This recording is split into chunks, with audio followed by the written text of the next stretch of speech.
Hi, my name is Owen Nagabinawa and welcome to HYVA, which stands for HireYourVirtualAssistant.com. Today I'm excited because I have an expert who's going to come on here and teach us entrepreneurs how to hire the right employees for our business. You see, the thing is, even though I believe in outsourcing and making use of virtual assistants in your business, what I understand also is as you grow your business, as you begin to expand, you have need to hire employees. And so, because I know that, I felt why not go out and find an expert who's going to teach us how to find the right employees for our business, which involves finding the right employees that have the right skill set and also the right attitude, that when they come to your workforce and become part of your team, they will help you easily achieve your goals and the reason why your company was set out was created in the first place. So it means that you need to hire people that have the right kind of attitude and the right kind of skill set to allow you reach those goals. And today I have Jonathan Davis from HYVAssistant.com to come on the show and talk to us about this. So he has been able to create a virtual team of people, of employees working for him. And I felt also that that's going to be something that you as the audience is going to find important, that you want to listen to that too. So stick on to the rest of the interview. Enjoy.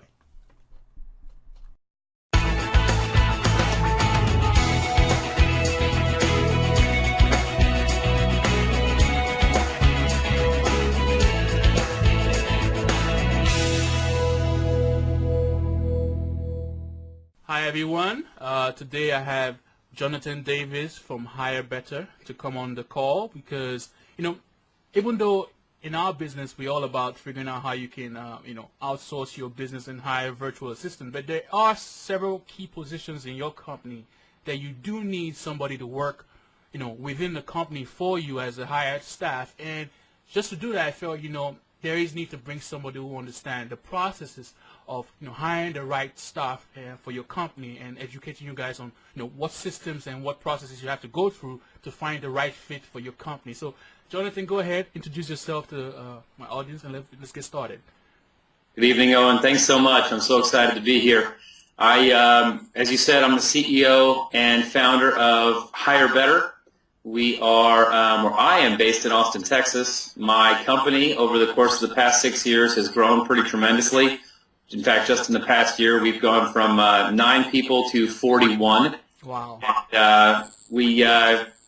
I'm excited to be here. The thing that I'm most excited about sharing is the fact that we've been able to grow and maintain a really fantastic culture with our employees and team members, and all of them are virtual. In fact, I'm broadcasting for you right now from my home office, which I built above my garage. And so the joke that I tell my friends is, when it rains, my commute is half the time because I'm running to the office. Oh yeah, that is awesome, because here at HYVA we're all about how can you grow a business and make use of cloud-based online tools to get things done. Like, look at us right now. We're having an interview via Skype, and so this is just about getting the right tools to get things done. And getting started, what was the need that you saw that made you decide that you needed to start your business? I always try and get the need from the guests so we can understand the history. Sure. I actually owned an HR outsourcing company with a partner of mine in New York. I was based in Austin, and we had clients all over the country. And what I found was I was largely responsible for our client relationships. And Owen, I was doing everything that you're supposed to do as the client relationship guy by going to them and saying to our clients, who were largely small business owners, they had 50 or fewer employees, and saying, let's get strategic about HR. Let's talk about HR. And they were saying to me, you know what, Jonathan, if we gave a crap about HR, we wouldn't have outsourced it. So, stop trying to talk to us about strategic HR. If you really want to help us hire better people. Okay. And I'll tell you, I heard that statement for about 2.5 years before I finally worked up the confidence to say to one of those clients, would you pay us? And they said, yes. I said, all right, let's go. And so that's how we started this company. And we kicked around a couple of different company names for a few years, but one of my, I'm a huge fan of a guy named Vern Harnish, and I heard him speak about 2 years ago, and I pick up a little bit something new every time I hear him speak. And this most recent time, he challenged us, and he said, what are the 2 or 3 words that clearly articulate what your company does? Sat there in the audience and I thought about it, and I realized, we really help companies hire better people. Yeah. And then he challenged us with, why isn't that the name of your company? Wow. I had one of those light bulb moments of, yeah, he's right. And so that's how we started the company, and that's how it got its name, Hire Better.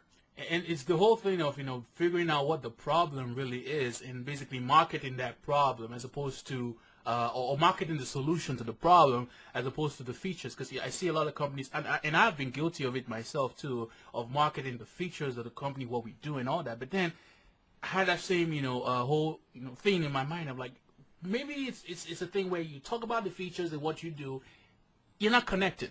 Let's get back to telling them what exactly the problem is that you cure. So just walk us through your process of finding out that right employee for your clients. Sure. We have a general rule of thumb, and I've shared this with you before. Yeah. We feel like there are 2 reasons why somebody doesn't work out when you're about to hire them. And I believe that this is the same whether you're going to be hiring a virtual assistant, Yeah. you're going to be hiring an accountant, whether you're going to be hiring an employee who's going to be in your office with you. In our opinion and our experience, the 2 reasons why somebody doesn't work out is either A, you weren't 100% clear on what the heck you needed somebody to do. Okay. Or 2, you failed to tell that new person what you actually needed them to do. And you would be amazed that when you boil down the amount of hiring mistakes that companies make, it's so often one of those 2 things. And you combine that with the fact that when you look at whether it's a small business owner or whether it's the director of marketing at Dell Computers, at the end of the day, one thing we don't do a lot of is interviewing. And then we expect ourselves to be really good at it when we're about to make a decision to hire somebody that costs significantly more than an automobile. And we spend an hour or 2 talking to somebody, and we make this decision to give them salaries that are very significant.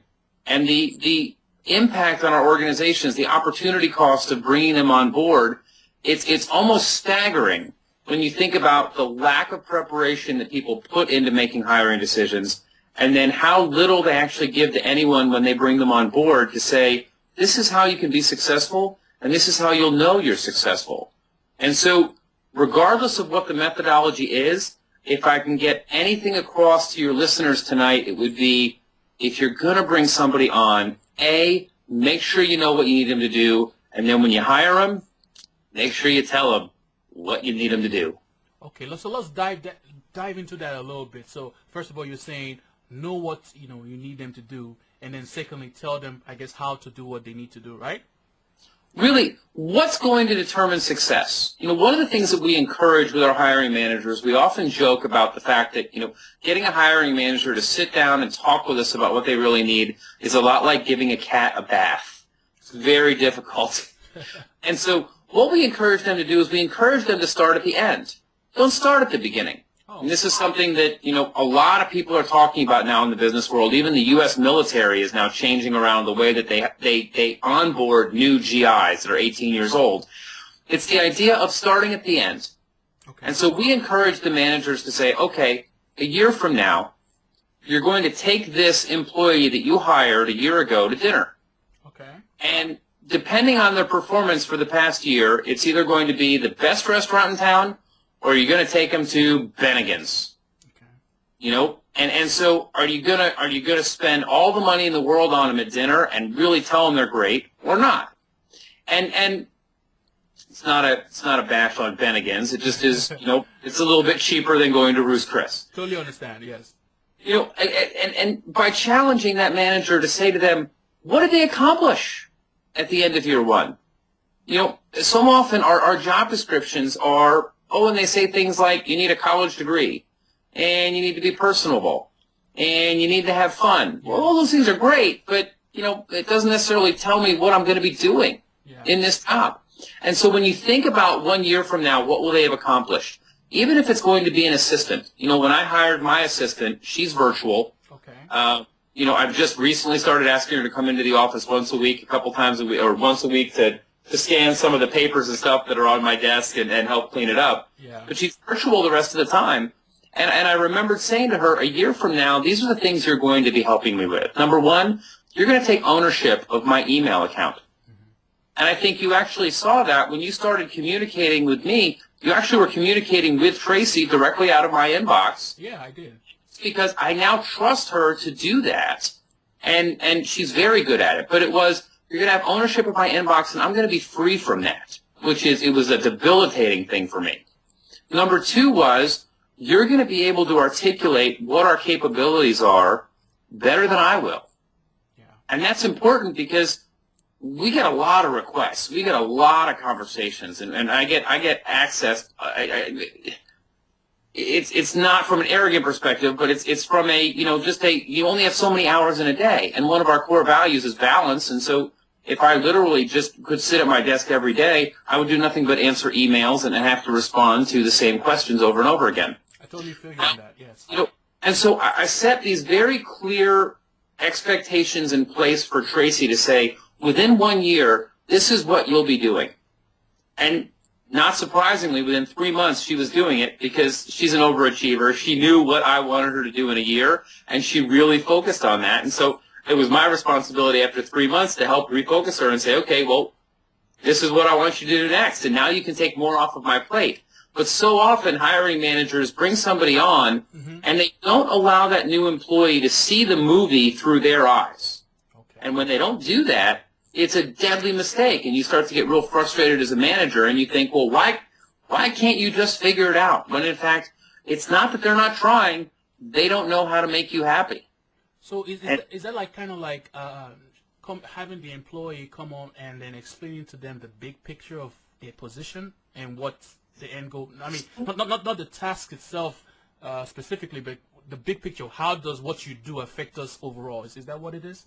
Absolutely. It's Simon Sinek, the author and the speaker, calls it the why. Okay. Why are you in this role? And when you can explain to someone what the ultimate goals are for why they're in that role and what they can do to be successful, you'd be amazed, especially Gen Y, this generation that's coming up now. Yeah. If you ask them to start at step one the way that we taught the baby boomers how to do it, if you ask a Gen Yer to start at step one, they're going to quit at step two because they don't know where the heck they're going. Yeah. Okay. This is no longer step-by-step directions. This is where you're getting. This is a generation, and all of us now, we use Google Maps, and we can rechange our direction at any given time as long as we know our end destination. Yeah. But if somebody only gives us, if I land in Chicago and I don't know where I'm going, but my first step is go out and get in a taxi cab, I can do that.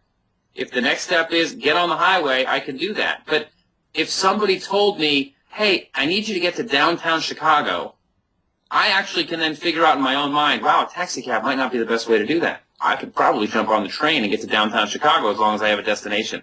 Same idea, Owen. It's the start at the end. People can figure out how to get there, and they'll come to you and ask questions, but you got to be able to explain to them, what's the end? And I think by telling them what the big picture is, or what the end is, like you say, it actually gets them thinking of, okay, which other ways can I get there? I guess I'm going to be given a roadmap on how to get there. But now that I know where I'm trying to get to, maybe I can add my own initiative and say, okay, I could do this, I can do that. Just having them think outside the box too, I guess. Without a doubt. And you know what? That has been one of the most amazing realizations for me as a small business owner is, as you start to delegate and truly delegate, and the difference between delegating and fully abdicating, that becomes a bit of a shocker in your company as you go from. I'll never forget actually getting a LinkedIn invite from somebody on my team named Dale Hamilton. Yeah. I didn't know who Dale was, and I'm pretty selective with my LinkedIn profile, and I got this invitation. I thought to myself, who is this guy, Dale? Yeah. And then I looked, and Dale works for me. That was one of those realization moments of, I actually have been able to let go of certain things inside of this company. But I'll tell you, you can only outsource so much when you're only giving people tactical things. And, when you look at the hierarchy of outsourcing anything,